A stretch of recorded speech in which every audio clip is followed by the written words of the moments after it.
प्यास के मारे गला सूखा जा रहा है।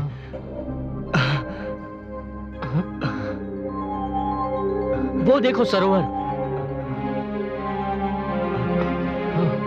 आओ ऋषिगण, वहीं प्यास बुझाते हैं। चलिए।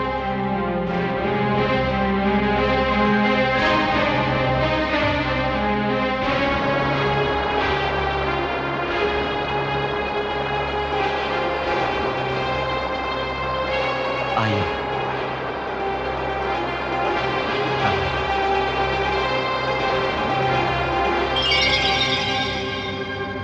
अरे अरे अरे ऋषिगण, ये सब क्या हो गया? इस सरोवर का जल कैसे सूख गया? एक नारी को अछूत मानकर उसका अपमान करने का दंड मिल रहा है तुम्हें।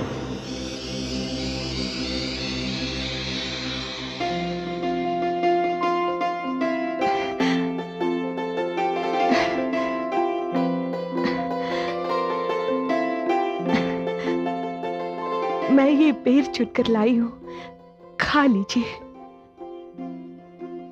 मुझे तनिक भी भूख नहीं है माता, किंतु आपका आग्रह है इसलिए खाऊंगा।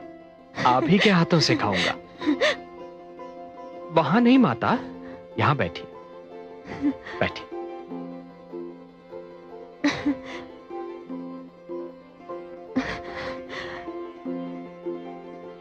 ठहरिए,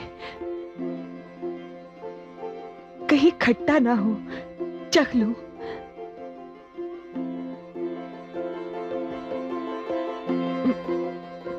खट्टा है।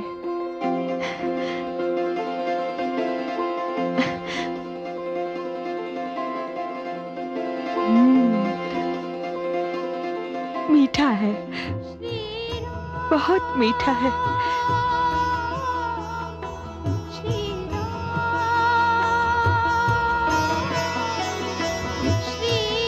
खट्टा है।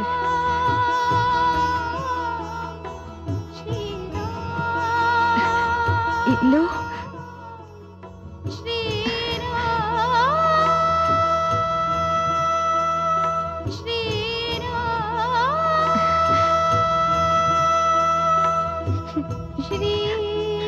मीठा है, बहुत मीठा है।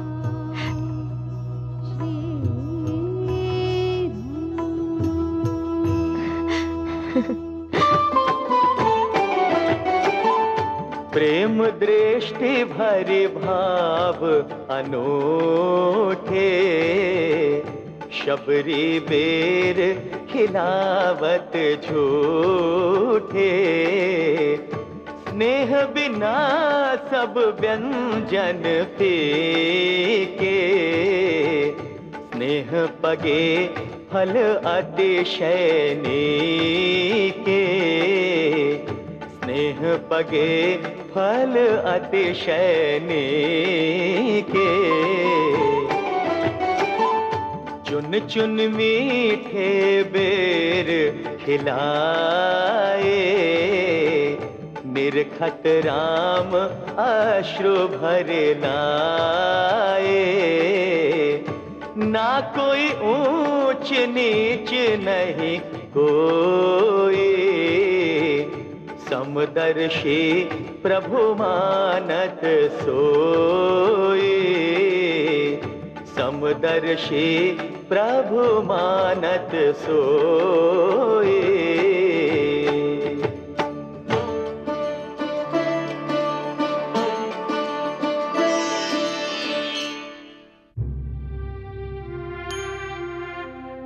हमें क्षमा कर दे देवी,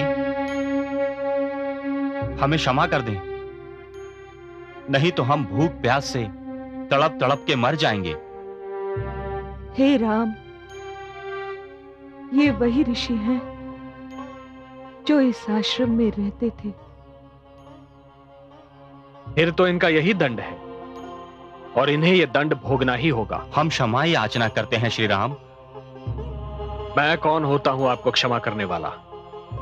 यदि क्षमा मांगनी ही है तो इस माता से मांगिए, जिन्हें अछूत कहकर आपने अपमानित किया था।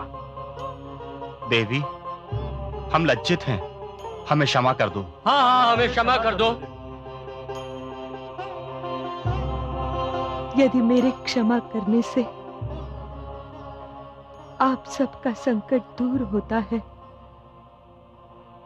तो मैं आप सबको हृदय से क्षमा करती हूँ।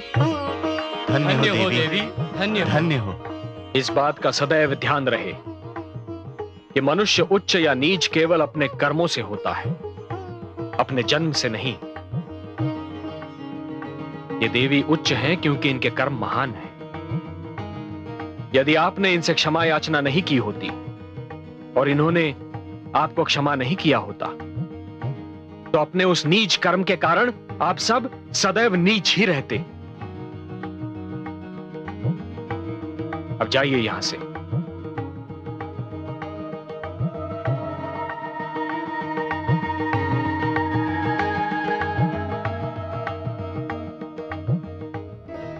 माता,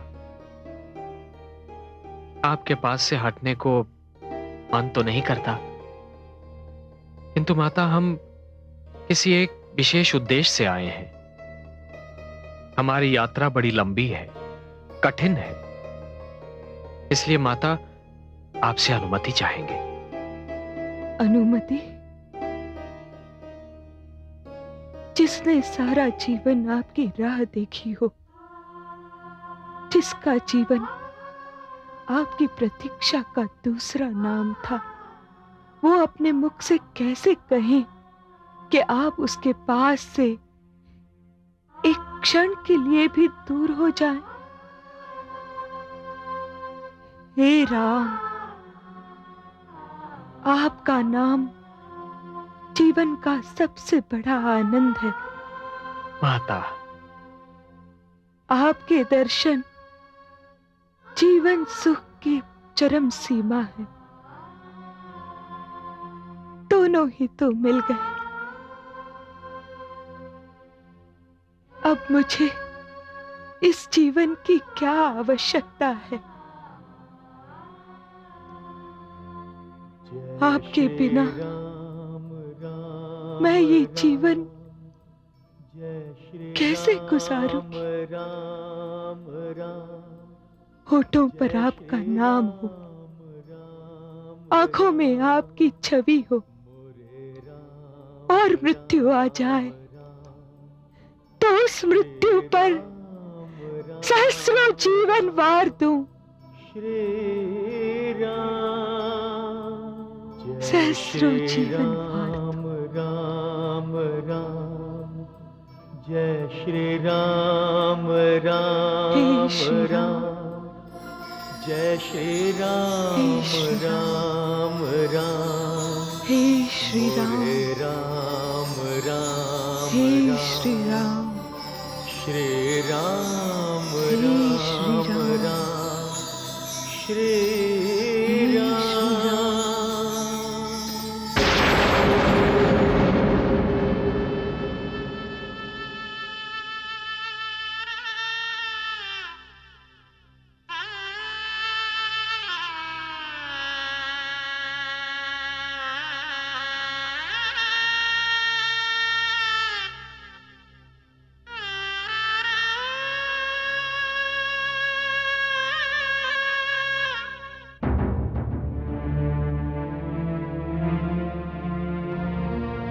हे वृक्षों, हे वृक्षों, तुमने तो देखा होगा, तुम तो साक्षी हो वृक्षों।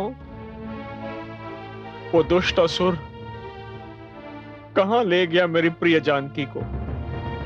उस असहाय, कोमल, निर्बल मेरी प्रिय जानकी को कौन सा असुर कहां ले गया वृक्षों? कुछ तो बताओ, तुम तो साक्षी हो।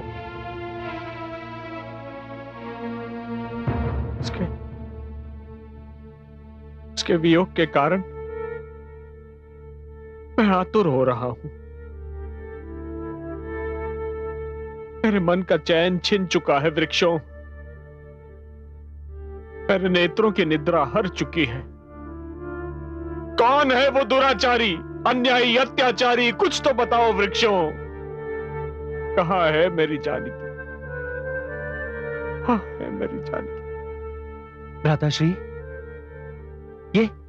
ये वृक्ष कैसे बता सकते हैं? ये तो वाणी के गुणों से वंचित है। ये अनुज,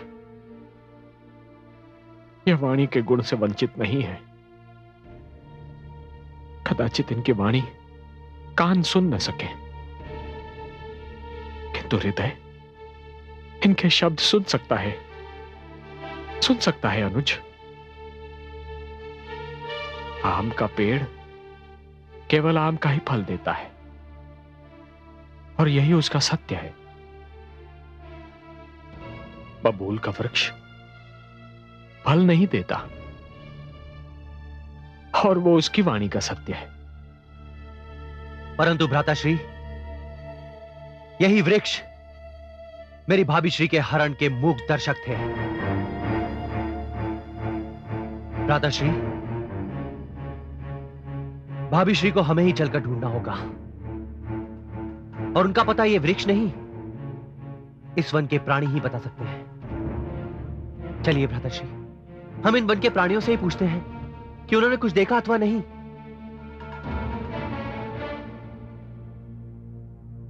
वो देखिए भ्राताश्री, दूर एक पर्वतीय श्रृंखला दिखाई दे रही है। वहां अवश्य कोई बस्ती होगी। चलिए वहीं चलकर पूछते हैं। वहां किसी ने कुछ ना कुछ तो देखा ही होगा। आइए भ्राताश्री।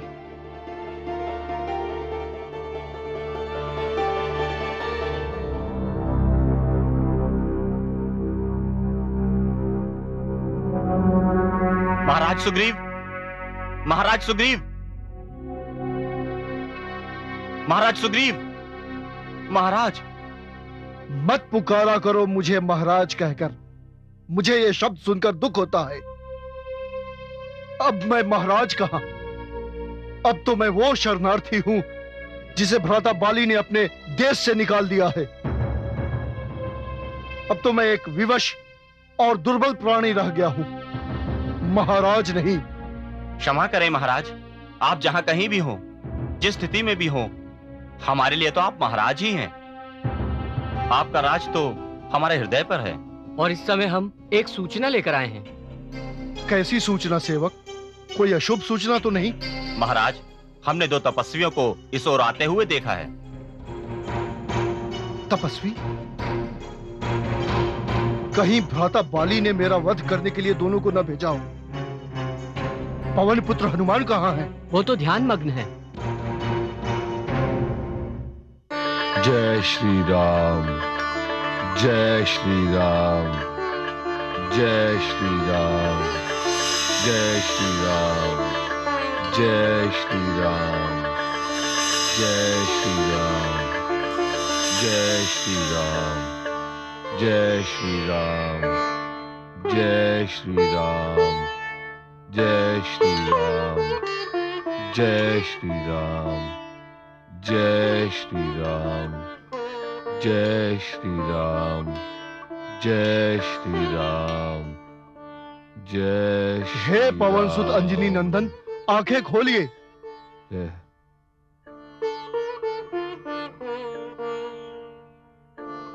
क्या हुआ महाराज? आप इतने चिंतित क्यों दिखाई दे रहे हैं? मेरे सैनिकों ने सूचना दी है कि 2 तपस्वी इस ओर आ रहे हैं। मुझे भय है उन्हें भ्राता बाली ने मेरे वध के लिए न भेजा हो। आप भयभीत न हो, मैं स्वयं जाकर पता लगाता हूं कि वो कौन है और किस उद्देश्य से यहां आ रहे हैं। जय श्री राम।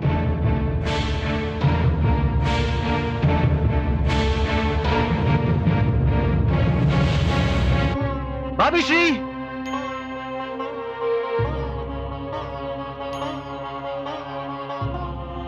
भाभी श्री,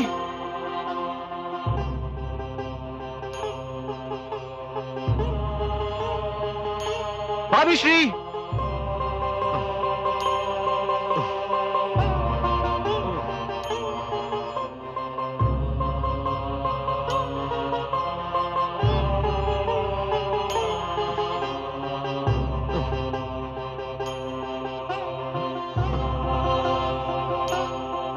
वो देखिए भ्राताश्री, कोई ब्राह्मण इसी ओर चले आ रहे हैं।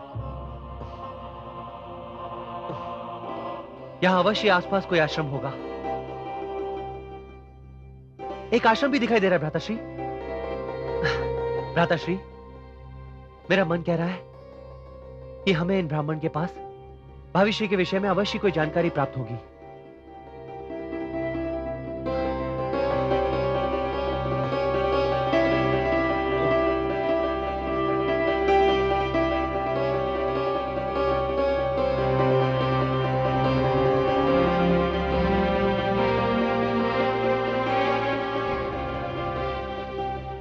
इन दोनों को दूर से ही देखकर मेरे मन में हलचल क्यों मच रही है?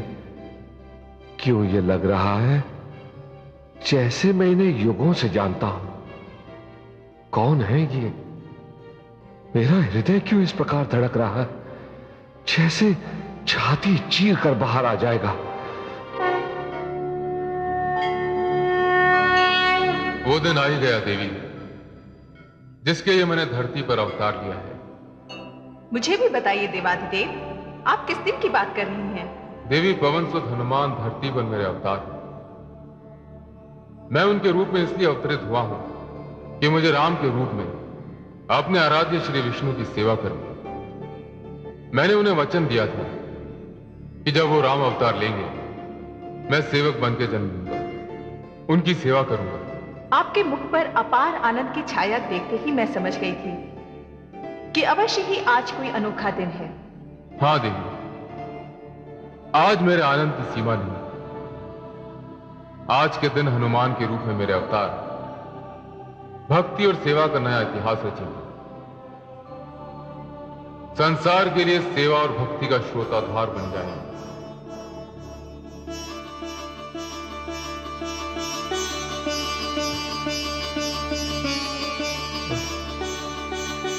इन ब्राह्मण देवता को देखकर मुझे ऐसा क्यों लग रहा है कि जैसे ये मेरे पूर्व परिचित हैं, जैसे मैं इन्हें किसी रूप में देख चुका हूं।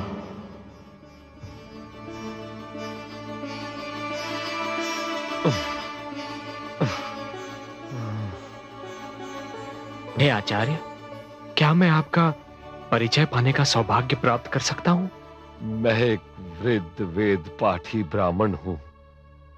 वहां उस पर्वत पर मेरा निवास है, परंतु आप लोग कौन हैं? आप अपने परिचय का सौभाग्य नहीं देंगे मुझे? मैं अयोध्या नरेश दशरथ का पुत्र रघुवंशी राम हूं। जय श्री राम राम प्रभु राम। जय श्री राम राम राम। जय श्री राम राम राम। मोरे राम राम राम। हे गुरुदेव भगवान सूर्य, मुझे बताइए जीवन का महानतम उद्देश्य क्या है? जीवन का परम आनंद क्या है? जीवन की महानतम सिद्धि क्या है? सेवा मेरे प्रिय शिष्य, सेवा। मैंने यथाशक्ति आपकी सेवा ही की है। मेरी सेवा प्रारंभ थी, अंत नहीं। मेरी सेवा तो उस सेवा की शिक्षा थी जिसके लिए तुम्हारा जन्म हुआ। अपने इस जन्म में तुम्हें तन से, मन से, आत्मा से राम की सेवा करनी है। सेवा का नया इतिहास रचना है। मुझे उस सेवा का अवसर कब मिलेगा गुरुदेव? मैं उनके पास जाऊं? नहीं शिष्य, तुम्हें उनके पास जाने की आवश्यकता नहीं। ब्रह्मा ने भाग्य की ऐसी रेखाएं रच दी हैं कि राम स्वयं तुम्हारे पास आएंगे तो एक तपस्वी के वेश में होंगे। ऐसे तपस्वी के वेश में जिनके कंधे पर धनुष और बाण शोभायमान होंगे। वे तुम्हें किष्किंधा पर्वत के पास मिलेंगे। विष्णु के इसी अवतार राम की भक्ति और सेवा तुम्हारे जीवन का महानतम उद्देश्य, तुम्हारे जीवन का परम आनंद और तुम्हारे जीवन की महानतम सिद्धि होगी। आयुष्मान हो। जय श्री राम। किस सोच में पड़ गया आचार्य? जय श्री राम। प्रभु राम। जय श्री राम। जय श्री राम। जय श्री राम। जय श्री राम। जय श्री राम। जय श्री राम। श्री राम, जय श्री राम, जय श्री राम, जय श्री राम, जय श्री राम, जय श्री राम, जय जय श्री राम, जय श्री राम, जय श्री राम, जय श्री राम, जय श्री राम। एक युग से मैं आपकी प्रतीक्षा कर रहा हूं। एक युग से नेत्रों को आपके दर्शन की प्यास है। एक युग से ही आत्मा आपके लिए व्याकुल थी। एक युग से हर श्वास आपका नाम जपकर तन में समाता था और आप ही का नाम जपकर शेष बाहर आता था। आपकी सेवा ही मेरे जीवन का कारण है और आपकी भक्ति मेरे जीवन का उद्देश्य।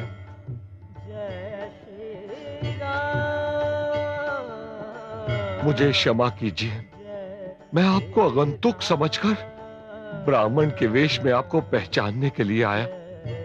मुझे क्षमा कर दीजिए प्रभु। अपने सेवक पवन पुत्र हनुमान को क्षमा कर दीजिए। हनुमान, प्रभु, हनुमान, प्रभु, हनुमान, हनुमान, तुमने वही किया हनुमान जो एक बुद्धिमान प्राणी को करना चाहिए। किसी का पूर्ण परिचय जाने बिना उस पर विश्वास करना या उस व्यक्ति के अधिक निकट जाना, यह बुद्धिमत्ता नहीं है। यह तो एक अच्छी नीति है और तुमने नीतिवान होने का परिचय दिया है हनुमान। किंतु हनुमान, तुम्हें यहां इस स्थान पर देखकर मुझे अचंभा हो रहा है। मेरे महाराज सुग्रीव को उसके दुष्ट भ्राता बाली ने देश से निकाल दिया है। उन्हें यहां शरण लेने पर विवश होना पड़ा, परंतु मैंने अपने राजा का साथ नहीं छोड़ा, उनके साथ यहां चला आया। हनुमान, जो कष्ट के समय साथ देते हैं वही सच्चे मित्र होते हैं। तुम्हारे इस वर्तन को देखकर, तुम्हारी बात को सुनकर मुझे अपार आनंद हुआ है। मुझे तुम पर गर्व है हनुमान, गर्व है। कहां है तुम्हारे राजा सुग्रीव? वह इसी पर्वत पर निवास करते हैं। आपके दर्शन प्राप्त करके उनका जीवन धन्य हो जाएगा। अनुज, जी भ्राताश्री। हमें महाराज सुग्रीव के दर्शन अवश्य करने चाहिए। चलो पवनसुत, हम दोनों को ले चलो। प्रभु, पर्वत ऊंचा है, आप दोनों को मेरे कंधों पर विराजमान होकर वहां जाना पड़ेगा। आइए आइए भ्राताश्री।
भक्त और प्रभु की दूरी, साध भई बरसों की पूरी।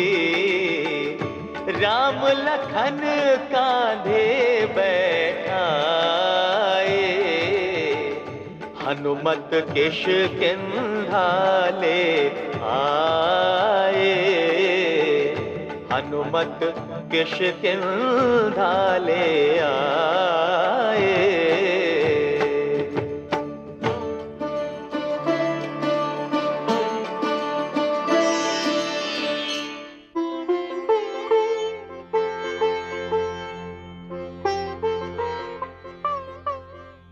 जामवंत, हाँ। बहुत देर हो गई पवन सुत को गए, अभी तक नहीं लौटे।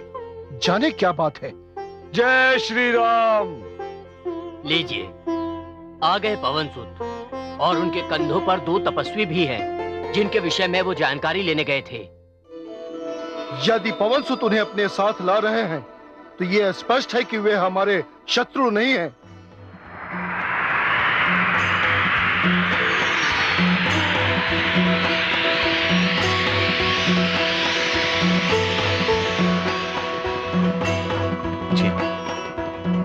जय श्री राम। आइए आइए। महाराज सुग्रीव, आज मेरा जीवन धन्य हो गया। वानरों, जी भर कर देख लो इस सुंदर मुख को, इस मुख की आभा को। यही मुख सृष्टि की रचना का कारण है। इसी आभा के दर्शन जीवन का उद्देश्य है।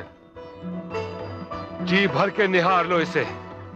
यही वो रूप है जो सिमटे तो एक कण में समा जाए और बड़े तो आकाश भी छोटा पड़ जाए। यही मेरे आराध्य हैं, जगत तारक हैं, पतित पावन हैं, दीन दुखी के स्वामी हैं, नाथ हैं। यही रघुवंशी श्री राम है। जय श्री राम। जय श्री राम। जय श्री राम। जय श्री राम। आइए, विराजिए, यहां विराजिए, विराजिए।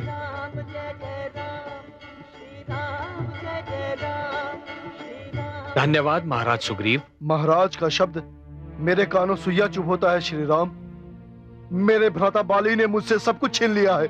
हे सुग्रीव, जब एक भ्राता अपने ही भ्राता के अधिकार छीन लेता है तो वो अभागा होता है, क्योंकि वो स्वयं नहीं जानता कि उससे भी बहुत कुछ छिनता चला जा रहा है। उसके मन से प्रेम छिन जाता है, मस्तिष्क से शालीनता निकल जाती है और जीवन से सुख निकल जाता है। और जिस व्यक्ति के पास प्रेम, शालीनता एवं सुख न हो, ऐसा व्यक्ति आजीवन एक अनदेखी अग्नि में जलता रहता है। जय श्री राम। सुग्रीव, जिस प्रकार जब सूर्य की किरणें धरती छोड़ देती हैं तो धरती पर अंधकार का राज्य जम जाता है, उसी प्रकार जब मन से भ्रातृ प्रेम का भाव निकल जाता है तो मन पर अहंकार का राज्य जम जाता है। और अहंकार बुद्धि का वैरी है। वैर्य एवं द्वेष शांति के हत्यारे हैं। जय श्री राम। हे राम, मेरे महाराज को यदि आप जैसे महापुरुष की मित्रता मिल जाए तो उन्हें वो सब मिल सकता है जो वो खो चुके हैं। पवन पुत्र, मित्र तो स्वयं मैं भी ढूंढ रहा हूं। आप भी मित्र ढूंढ रहे हैं? हाँ पवन पुत्र, जिस प्रकार एक प्यासे को जल की, खेत को वर्षा की, धरती को प्रकाश की, पुष्प को सूर्य की प्रथम किरण की एवं शरीर को आत्मा की आवश्यकता होती है, उसी प्रकार जीवन को मित्र की आवश्यकता होती है। कष्ट के समय केवल मित्र ही तो काम आता है। पर आपको क्या कष्ट है श्री राम? सुग्रीव, किसी दुष्ट ने मेरे जीवन से सुख, मेरे नेत्रों से स्वप्न एवं मेरी आत्मा से आनंद हर लिया है। कोई असुर मेरी जीवन संगिनी, मेरी प्राणदायिनी, मेरी अर्धांगिनी जानकी को उस समय हर ले गया जब मैं और मेरा अनुज लक्ष्मण अपनी उस कुटिया से कहीं दूर चले गए थे जहां हमने अपना बसेरा किया था। यदि आप में से किसी ने किसी दुष्ट को एक असहाय, कोमल एवं विलाप करती हुई नारी को साथ ले जाते हुए देखा हो तो मुझे बताने की कृपा करें। वो मेरी सीता को कहां ले गया? हाँ, मुझे कुछ कुछ स्मरण है। मैंने आकाश मार्ग पर पुष्पक विमान जाते देखा था। उसमें एक ऋषि कन्या विलाप कर रही थी और अपने आभूषण फेंकती जा रही थी। आभूषण? कहां है वो आभूषण? क्या उन्हें किसी ने संभाल के रखा है? हाँ श्री राम, मैंने वो आभूषण चुने थे और उन्हें बड़ी सुरक्षा से संभाल के रख दिया था, क्योंकि न जाने क्यों मुझे विश्वास हो गया था कि वो किसी पतिव्रता के दिव्य आभूषण है। पवन पुत्र, मुझे वो आभूषण दिखाओ पवन पुत्र। अभी लाया।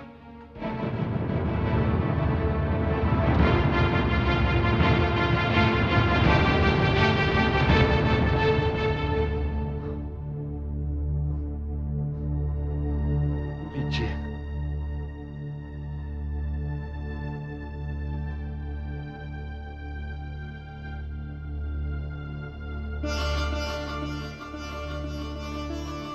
ये कान का बाला, ये तो वही है, ये तो वही है जो मेरी सीता का बनकर दमकता था। ये कंठमाल भी तो वही है पवन पुत्र, जो दिन रात मेरी जानकी के गले से लगी रहती थी। और ये हाथ की माला, ये वही है पवन पुत्र, ये वही है जो मेरी सीता की कोमल कलाई को थामे रहती थी। अनुज, अनुज, अनुज, अनुज, देखो, तुम तो इन आभूषणों को पहचानते हो। ये तो तुम्हारी भाभी के हैं। नहीं भ्राताश्री, क्षमा कीजिएगा,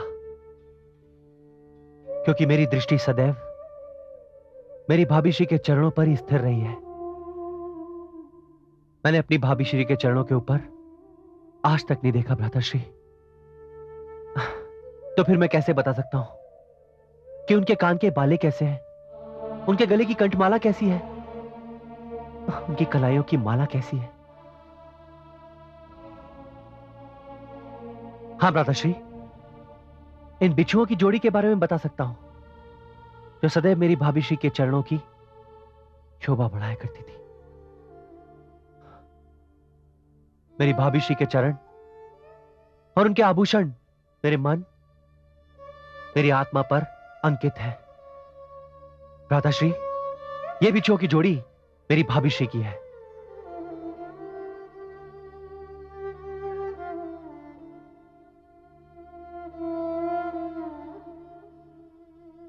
मित्र सुग्रीव, तुम धन्य हो, धन्य हो सुग्रीव। इन आभूषणों की रक्षा करके मुझे इनके दर्शन करा के तुमने अपनी मित्रता का प्रमाण दिया है। जिस प्रकार छाया को देखकर यह आभास होता है कि काया यहीं कहीं पास में है, उसी प्रकार इन आभूषणों को देखकर मुझे पूर्ण विश्वास हो रहा है कि मेरी जानकी यहीं कहीं पास है।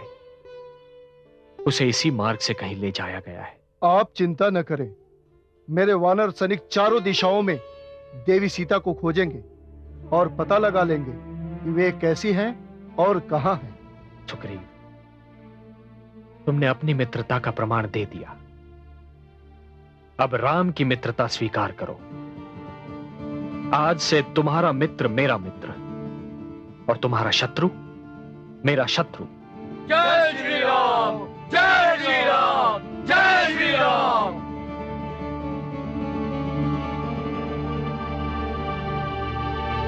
इस संसार में मेरा भ्राता बाली ही मेरा शत्रु है। क्या कहा तुमने? दो मानव आए हैं और सुग्रीव से मिले हैं? हाँ, ये सत्य है महाराज, और यह भी सूचना मिली है कि उन्होंने सुग्रीव की मित्रता स्वीकार कर ली है। वे दो तुच्छ मानव इस बलि का क्या बिगाड़ेंगे, जिससे लंकेश रावण जैसा महाबली भी कांपता है? पीस कर रख दूंगा। अभी चलकर सुग्रीव और उसके मित्रों को दंड देता हूं, जिसे देखकर सारा संसार भय से कांप उठेगा। रुक जाइए स्वामी।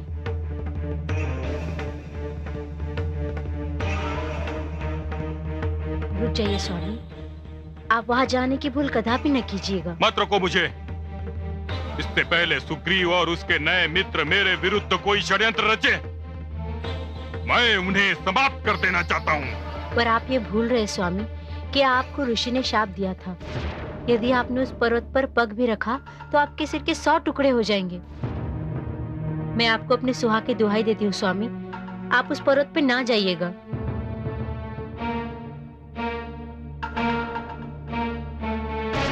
नहीं जाऊंगा। तुम्हारा धन्यवाद देवी, जो तुमने ऋषि के शाप का ध्यान दिलाया। सैनिकों, आज्ञा महाराज। जाओ, ऋष्यमुख पर्वत पर दृष्टि रखो। जैसे ही वो सुग्रीव उस पर्वत पर से पग नीचे रखे, मुझे तुरंत सूचित करो। मैं उस दुष्ट सुग्रीव के तन के 100 टुकड़े कर दूंगा। जाओ। जो आज्ञा महाराज।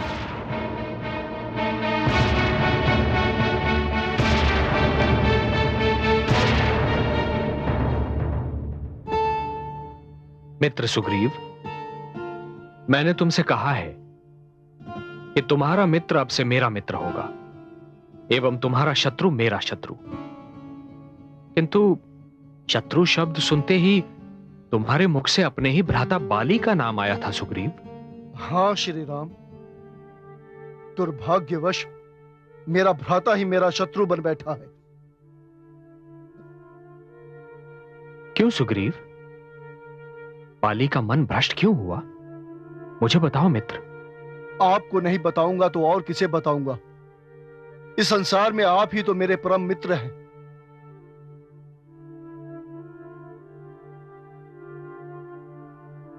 मेरी कथा व्यथा से भरी है श्री राम। भ्राता बाली को यह वरदान था कि जो भी उससे युद्ध करने उसके समक्ष आएगा, उसका आधा बल अपने आप बाली में समावेश कर जाएगा। कई महान योद्धा भ्राता बाली से लड़ने आए और अपना आधा बल गंवाकर उनके हाथों मारे गए। कदाचित मायावी नामक दानव को इसका ज्ञान नहीं था।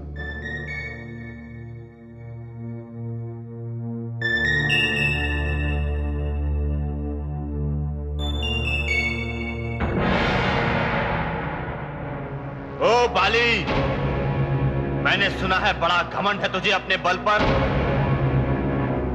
मैंने सुना है तूने कई छोटे मोटे योद्धाओं को पराजित करके स्वयं को अजय और महावीर मानने लगा है।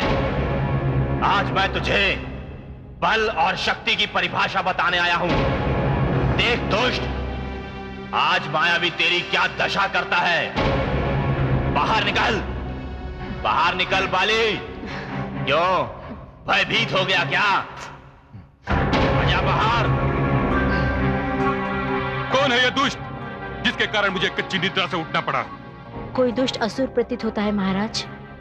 मैं जाकर उसे सदा के लिए शांत करता हूं, अन्यथा मैं चैन की नींद नहीं सो पाऊंगा। नहीं महाराज, आप वहां मत जाइए महाराज। मायावी अत्यंत बलशाली असुर है। देवी, आप मेरी शक्ति की तुलना असुरों की शक्ति से मत कीजिए।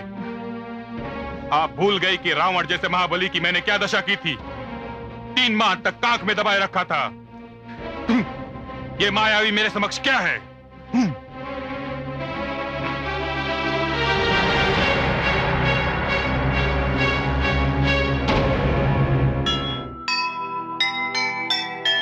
विधना का क्या खेल है, जहां खिला है फूल, उसी डाल पर उग रहा पीड़ादायक शूल। बाली और सुग्रीव दो एक माता के लाल, भाई भाई के लिए बन बैठा है काल, बन बैठा